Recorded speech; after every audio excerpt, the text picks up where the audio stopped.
Assalamualaikum warahmatullahi wabarakatuh. Selamat pagi pejuang pendidikan. Sebelumnya, perkenalkan nama saya Hafifah. Saya dari Program Studi Pendidikan Ekonomi STKIP PGRI Bangkalan. Pada kesempatan kali ini saya akan menjelaskan tentang macam-macam kerajinan dari bahan limbah kertas dan juga teknik produksi kerajinan dari bahan limbah kertas. Kerajinan dari bahan limbah kertas adalah salah satu sumber kerajinan yang dapat kita temui di lingkungan kita yang dihasilkan dari limbah kertas tersebut. Salah satu jenis limbah kertas yang paling banyak yaitu adalah kertas koran. Mengapa? Karena pada saat pagi hari masyarakat Indonesia ini sangat sering membaca koran tentang suatu informasi yang beredar atau yang paling menarik pada saat itu saja. Setelah sesudah selesai membacanya, maka biasanya koran tersebut tidak akan dibaca untuk keesokan harinya. Dan kemudian itu akan dibuang dengan begitu saja. Kita sebagai generasi pejuang pendidikan dan kita sebagai generasi muda bangsa Indonesia, mengapa dari kertas tersebut jangan dibuang dengan begitu saja? Kita jadikan sebagai kerajinan yang berkualitas. Macam-macam kerajinan dari bahan limbah kertas yaitu koran bekas tersebut bisa didaur ulang menjadi suatu tempat sampah. Bisa dibuat tempat tisu, bisa dibuat figura foto, bisa dibuat tas anyaman yang terbuat dari limbah kertas koran itu dan bisa dijadikan tempat pensil. Teknik kerajinan dari bahan limbah kertas itu ada 8. Yang pertama, teknik pembentukan. Teknik ini membentuk dengan tangan atau langsung teknik ini dapat digunakan untuk membuat benda kerajinan yang terbuat dari bahan limbah kertas atau limbah plastik.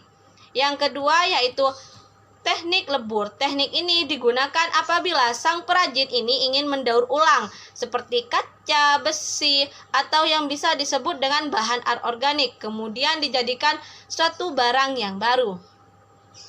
Yang ketiga yaitu teknik cetak. Cara pembuatannya biasanya menggunakan mesin atau alat bantu.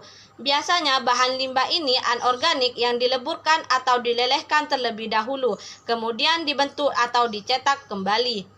Yang keempat, teknik penganyaman ini dapat digunakan untuk pembuatan benda kerajinan dari bahan limbah baik itu organik maupun anorganik dengan karakteristik tertentu. Karakteristiknya itu ada 2 yaitu lunak ataupun lentur. Contohnya keranjang, tikar, topi, tas hias, serta kerajinan-kerajinan lainnya. Yang kelima yaitu teknik sobek. Teknik ini dapat digunakan untuk membuat benda kerajinan dari bahan limbah kertas ataupun bisa dengan kain perca. Yang keenam yaitu teknik lipat. Teknik ini dapat digunakan untuk membuat benda kerajinan dari bahan limbah kertas. Contohnya origami, kertas dapat dilipat sebelum dianyam, dan benda kerajinan lainnya. Yang ketujuh yaitu teknik bubur. Teknik ini dapat digunakan untuk membuat benda kerajinan dari bahan limbah kertas, yaitu limbah kertasnya dicampur dengan air serta dijadikan bubur terlebih dahulu, yang disebut dengan bubur kertas. Yang kedelapan atau yang terakhir yaitu teknik tempel. Biasanya digunakan dalam pembuatan benda kerajinan bahan limbah organik maupun anorganik yang direkatkan dengan menggunakan lem atau bahan perekat lainnya. Di sini saya akan memaparkan atau memberikan suatu pertanyaan, di mana pertanyaan ini akan menguji kalian sampai mana kalian itu mengerti atau paham tentang materi yang telah saya paparkan. Berikut ini adalah paparan pertanyaan-pertanyaan tersebut. Mungkin itu saja yang bisa saya sampaikan. Semoga bermanfaat dan sampai jumpa di video dan materi selanjutnya. Wassalamualaikum warahmatullahi wabarakatuh.